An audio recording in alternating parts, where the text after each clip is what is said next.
Welcome to the Respectful Divorce Podcast. If you're considering divorce, it's important to know that you have options for how you divorce.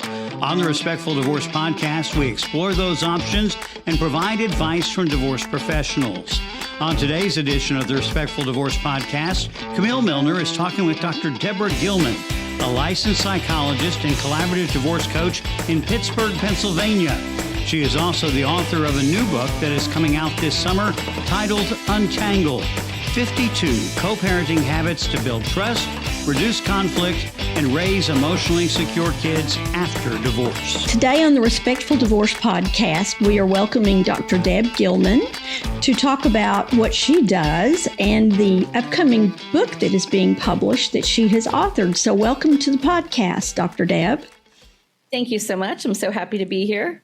Would you tell us just a little bit about your educational or experiential background so that we get to know, our listeners will get to know a little bit more about you? Absolutely. So I am a licensed psychologist. I practice out of Pittsburgh, Pennsylvania, and I have been licensed for about 20 years here in Pennsylvania, and I have a strong background in attachment and working with families through many different difficult life transitions.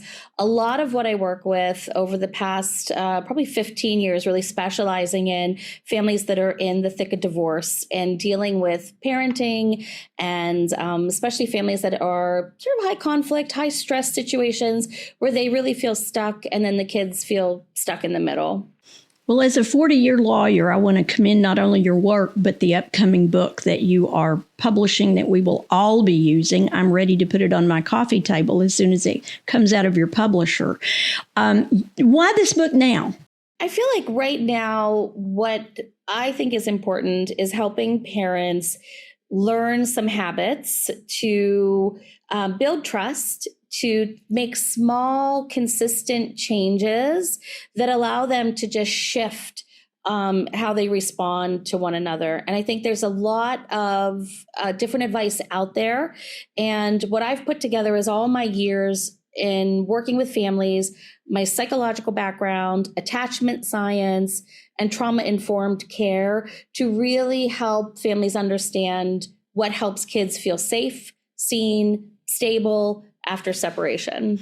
And as I was one of your pre-readers, I immediately had the feeling of, okay, so what if the other side isn't willing to participate? And you answered that for me just a little bit later. Could you tell the audience what it is that you have to say about that? Yes, so really you can change all of your habits without your co-parent reading this book and changing their habits.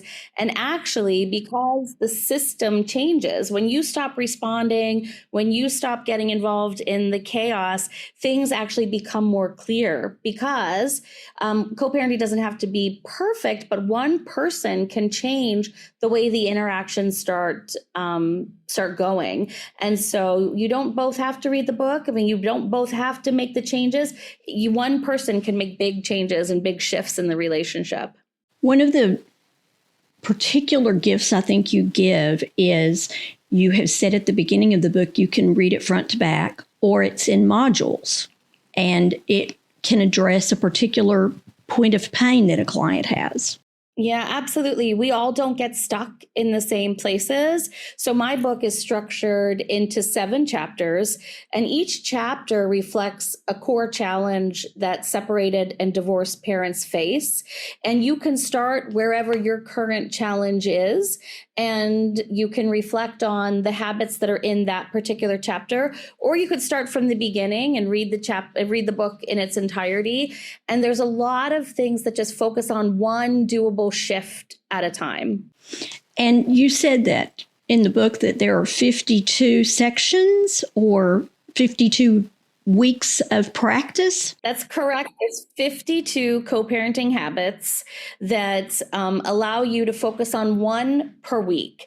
So that way you don't feel like you have to do it all at once. There's one doable shift a week that you can reflect on. As part of the book, you can have access to a tracker, and I can give you the link actually, and you can send it out to your listeners as well, so that people can actually track and reflect on the way that they're changing their habits or making these shifts 1 week at a time. That's great. We will try to attach that to this podcast. Some of your sound bites, if you don't mind me calling them that, they're quotes. Oprah would say these are tweetable moments back in the days of Twitter. You say repair over perfection and resilience is important with your children. I love that. What does that mean? So really, parents need to show their kids that relationships in general are not perfect. And so if we can prioritize repair when something goes wrong, instead of expecting ourselves or others to get it right all the time, then we can take steps to reconnect. And it matters in a lot of big ways, because conflict and misunderstandings are going to happen in life, but the ability to be seen and to soothe and to show other people that you can soothe and then be safe again after rupture is what builds relationships. It's those frequent small repairs after moments of disconnect that allow you to calm the nervous system and move on together safely.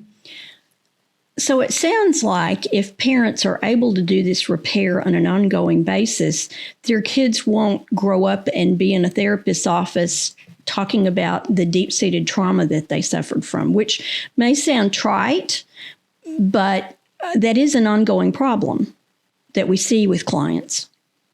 Absolutely. And we're modeling for our children that getting it wrong isn't the problem. It's letting it go without repairing it. And it's that emotional misattunement that lets those wounds go unhealed for so long. So if we can repair it, there's a way to say we can try again. We can do this again. And modeling that for the children, you say, helps them not only with their two parents, but generally in their life, because they learn those resilience attributes or techniques. Is that, am I getting that right? You're getting it perfectly right. Okay. I mean, because life is not perfect. Life doesn't happen the way we always want it to happen.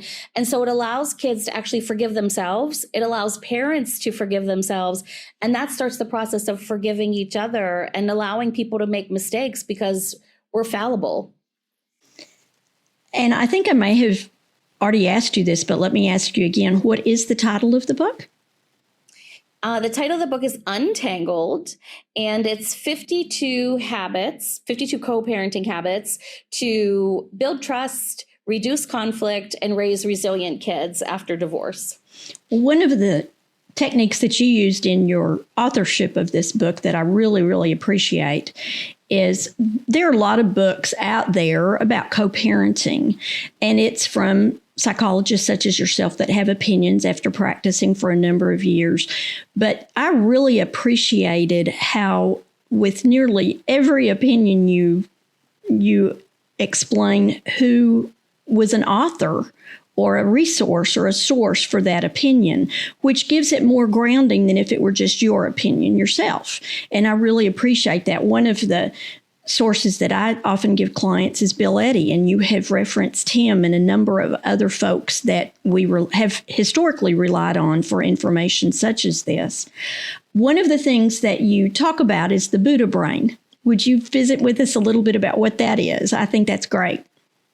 Yeah, the Buddha brain is, it's an idea that our brain is plastic, right? So it comes from the neuropsychologist, Dr. Rick Hansen, and it says that basically we can develop a brain that is calm, that is compassionate, that's resilient and wise, like the mind of Buddha.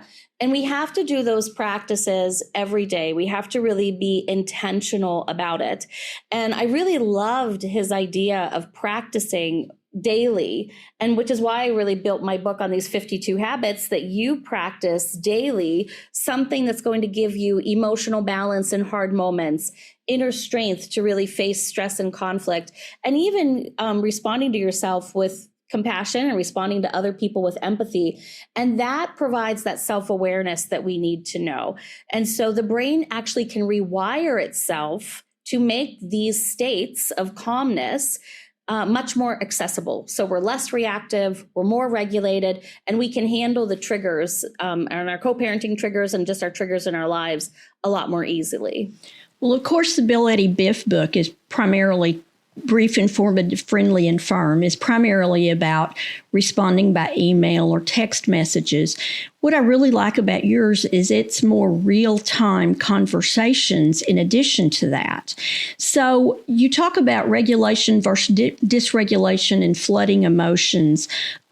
Could you help us understand a little bit about what that means and the amygdala hijacking and the rebuilding the neural pathways with these habits that you're suggesting that we work with?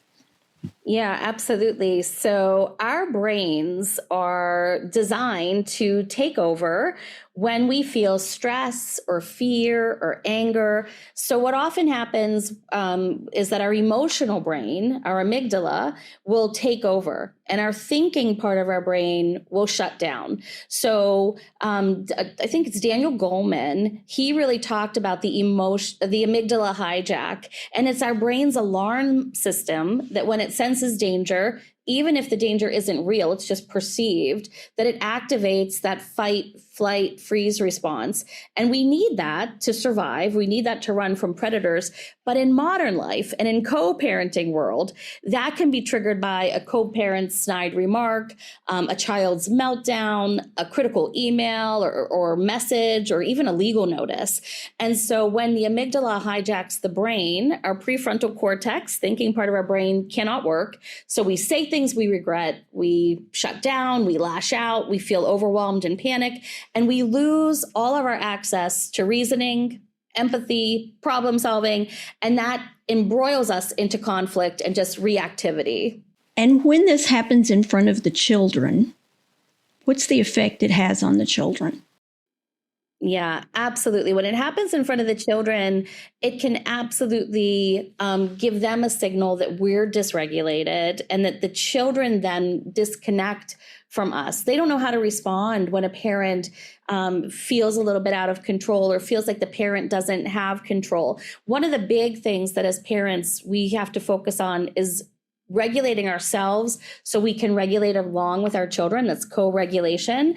And so we want the children to see that the parents are stable. And so we're allowing them to notice when we're dealing with conflict or dealing with things that are impacting us in a way that is calm, in a way that is soothing, so that the children feel calm and soothed as well. The old saying, children learn what they live. Parents can say these things to them, but when they model them, it seems from what you say to be much more effective. Absolutely. And it allows them to feel safe. And you said that you can't control what goes on with the other house. You can't control what the other parent does.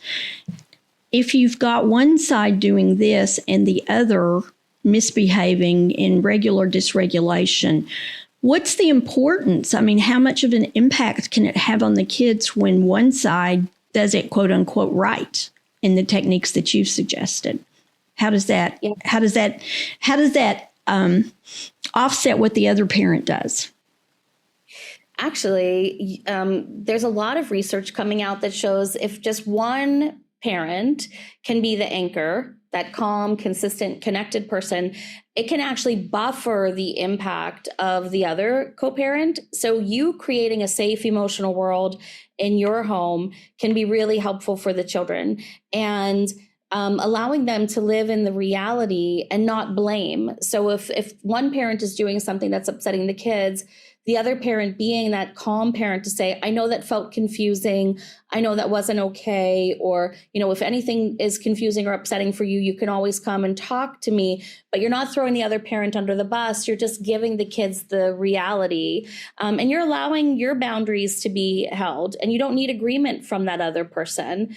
And, you can let go of the fantasy that, every co-parenting relationship is going to be perfect or you're always going to be aligned. Sometimes it does mean that you have to, drive solo, but it's okay because the kids will see you as that protective parent and that anchor.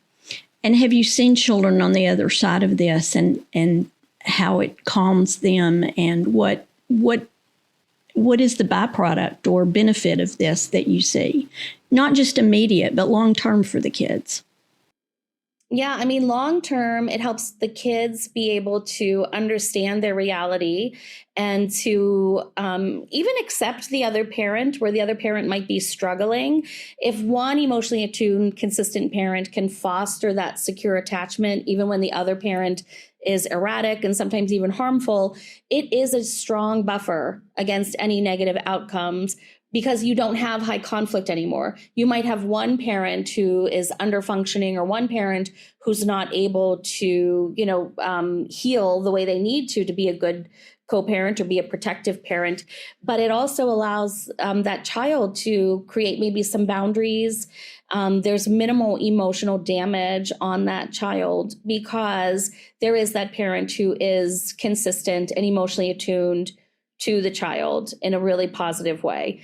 And, a lot of times I tell parents to say, you're not failing because your co-parent is difficult. You're succeeding every time you choose stability over retaliation, empathy over your own ego, and protection of the children over power struggles. That's beautiful. I know when we here in Denton, Texas, were trained by Chip Rose, one of the most profound training tips he shared with us was the Eastern philosophy that not being defensive and meeting them with anger or violence when the other side is attacking you is really much more powerful than fighting them if you step back and away from the conflict. But I have had parents that say, but if I don't defend myself, then the other person will be running over me and bulldozing me, and I don't want my child to see that. Can you help us understand that that's really not accurate?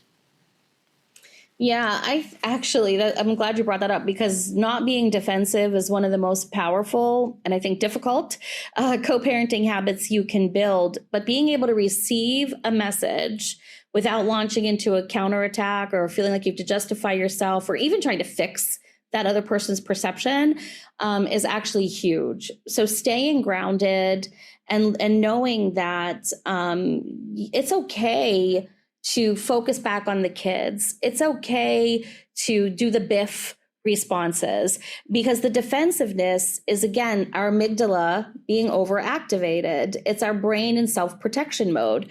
So it's okay to say to yourself, or to say to your co-parent, thanks for letting me know how you see it, or thank you, I'll think about that, or even we have different perspectives. Let's stay focused on what's best for our child. That is non-engagement. That is not getting back pulled into the attack, defend. And you can respond from your values and not your ego. And that isn't giving in and being bulldozed. No, it's actually, you have the power now, right? Because you're not getting sucked into the old habit or the old narrative that they want you to get sucked into. If they're doing this attacking, it's trying to maybe push a button or start a fight, or really getting you engaged in something that blocks resolution. And it's often, what you say in the book, I think, is that it's often after years of patterns that you've created together, communication or conflict.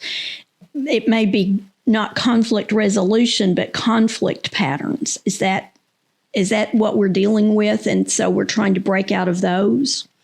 Absolutely. A lot of times when you are changing after you have a separation or divorce, and a lot of the work that I do with my co-parents is to get them to change and to see that you're not going to work the way you used to. So I often use the analogy of like a soda machine. Like if you went to the vending machine and you put your $1 in to get your Diet Coke and you press the button, but nothing came out, you would start doing things differently. And you might start, kicking the machine or hitting the machine or punching the machine, trying to get it to work the way you want the machine to work.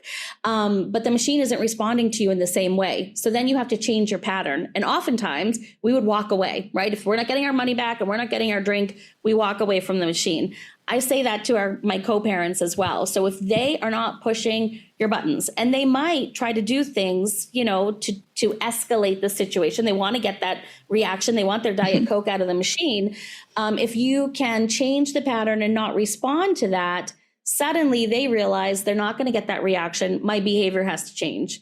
And so in co-parenting, what does that mean? Well, that means we learn to communicate differently. We learn to prioritize different things. We learn to self-reflect. We learn to change our behavior so that we show up the way we want to, even if the other parent isn't showing up the way we want them to. And our kids are the beneficiaries of this work. Absolutely. Because again, if we have this conflict and the conflict derails the problem solving, the decision making, then the cooperation is never going to come. And the children are not going to get signed up for soccer. The children aren't going to get their braces. They can't get the things that they need because all of the conflict has taken over the day-to-day parenting decisions that you both had to work together for. Well, I know I've heard that some people, whether they know it or not, and I'm sure that they are usually not insightful people, they do this engagement because they get something out of the conflict. Have you seen some of that when you're dealing with people on the other side? I'm sure your folks are in your office because they want to change. Yeah. Well, I sometimes have people in my office who have to be there because the court has told them, they have to come in. And a lot of times I do see people who don't feel like they have to change. It's the other person who has to change. And even if I'm gently pointing out things that they could do to change, it's hard for them to make the shift. It's hard for them to see that those behaviors would be helpful for them. So there are people who do have a hard time reflecting and being able to make those changes. And if you've got somebody like that on the other side, this book you have written is a particularly helpful tool for the person, the parent that is willing to change for themselves and for the benefit of the children. Absolutely. Again, the raw truth of co-parenting and I think life is that people don't always work the way we want them to. So for us to be able to understand that I can still manage my own behavior and I can also manage my expectations and maybe anchor myself in reality, not anchor myself in the resentment and the disappointment so that they make the other person work right for you. Because then you're wasting your energy. I think Coco Chanel said, don't bang on a wall hoping to turn it into a door. And I often say, don't waste your energy trying to change someone else. Change your reaction. You're going to have a lot less disappointment. You're going to be more emotionally available to your child, which is what our children need from us anyway. And we're not going to be reactive. We're going to be responsive. And that's that Buddha brain part. That seems like an emotional evolution that will benefit not just children of a divorce, but our whole society, if people could learn what you say in this book. Thank you so much for being with us today. Your book is Untangled, and it will be coming out soon. I assume it will be available on Amazon and other publishing formats. And you will be speaking with the Collaborative Divorce Texas group in June of this year, and we are all looking forward to that and learning more in depth of what you're saying and doing to help us change the world, particularly for children of divorce. Thank you so much for joining us today, Dr. Gillman. Thank you so much for having me, and I will let you know as soon as my book is out, and it will be available digitally and on Amazon as a hardcover or softcover. Great. Thanks so much. Thank you. Thank you for joining us for the Respectful Divorce podcast. We will put links to Dr. Gillman's website and an Amazon link to her new book, Untangled, in the show notes. Be sure to join us on the next edition of the Respectful Divorce podcast when Camille Milner will be talking with Beryl McNeil, a collaborative divorce attorney in Calgary, Canada. Until then, this is Tim Crouch reminding you that collaborative divorce is a better way to untie the knot.